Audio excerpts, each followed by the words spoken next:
Bonsoir et merci à Thierry de m'avoir proposé de participer à cette après-midi des formations. Il m'a particulièrement invité pour vous proposer de parler de l'eau verte, mais il se trouve qu'on ne peut pas parler de l'eau verte sans parler de l'ensemble des cycles écologiques, donc je vais essayer d'être aussi bref que Sébastien. Quelques généralités sur l'eau et les cycles de l'eau. Ensuite, un petit tour vers le sol.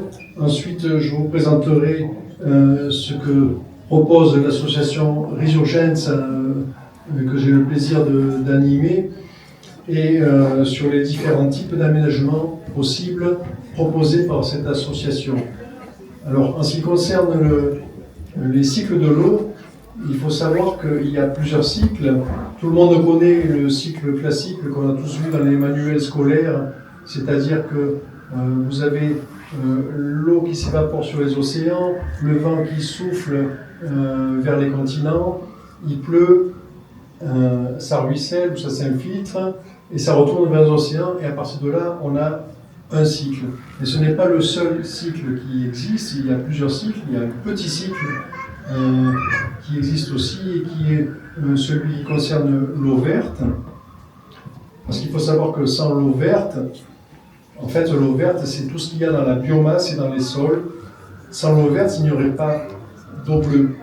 Sans l'eau verte, sans tout ce qui se trouve dans les sols et dans la biomasse, il n'y aurait pas les sources, il n'y aurait pas les rivières, il n'y aurait pas tout ce dont on peut disposer.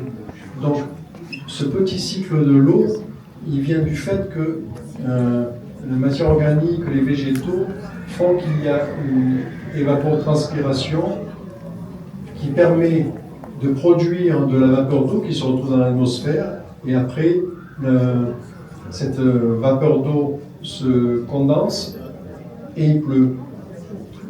Pour que cette évapotranspiration puisse être possible, il faut que les sols soient en bonne santé, c'est-à-dire que tout ce qu'il y a entre la surface et la roche-mère soit en bonne santé, que l'eau et l'air puissent circuler, de façon à ce que l'évapotranspiration puisse s'opérer.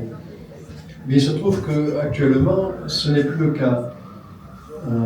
Alors, pour donner un exemple très concret, nos sols ne sont plus capables, comme c'était le cas avant, de retenir l'eau.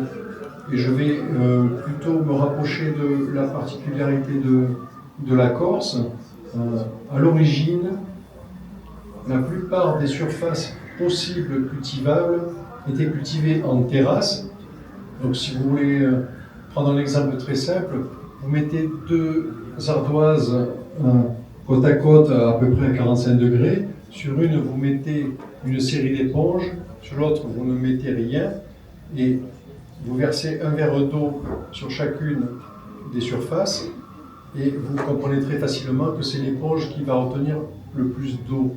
Et il se trouve que depuis qu'on a abandonné la culture des terrasses en Corse, le volume global du réseau hydrique a commencé à diminuer.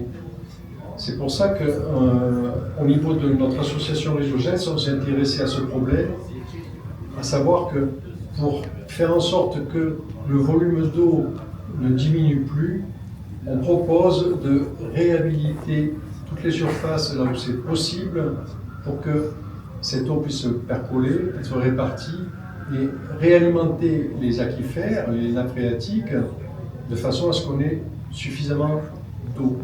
Voilà le propos que propose l'association Résurgence. On s'intéresse aux agriculteurs, aux particuliers et aux communes, et on leur propose une chose qui est difficile à refuser, c'est-à-dire qu'on leur propose d'étudier ensemble tout ce qu'on peut faire pour recréer des paysages résilients sur les surfaces qui sont gérées par les communes. Donc, actuellement, il y a plusieurs communes qui ont accepté de faire partie des sites pilotes du programme Résurgence et sur lesquels on travaille pour pouvoir aménager des petits territoires de façon à ce que l'hydrologie régénérative, qui est la base des techniques proposées, puisse permettre de faire à nouveau équilibrer les cycles de l'eau. Alors, parmi les mesures qu'on peut proposer, je vais être assez rapide. On a les terrasses, qui sont, à mon avis, la solution la plus évidente pour permettre de stocker l'eau, la répartir et la partager. Ensuite, il y a les biefs, ensuite il y a les noues, les baissières. Ce sont des simples tranchées qui sont faites parallèlement à la pente, de façon à récupérer l'eau, et une série d'autres mesures qui, combinées ensemble, peuvent permettre de régénérer les sols et de permettre au cycle hydrologique d'être à nouveau rééquilibré. Je ne sais pas si j'ai été suffisamment précis. Je pense que... Très très bien. Voilà. Merci.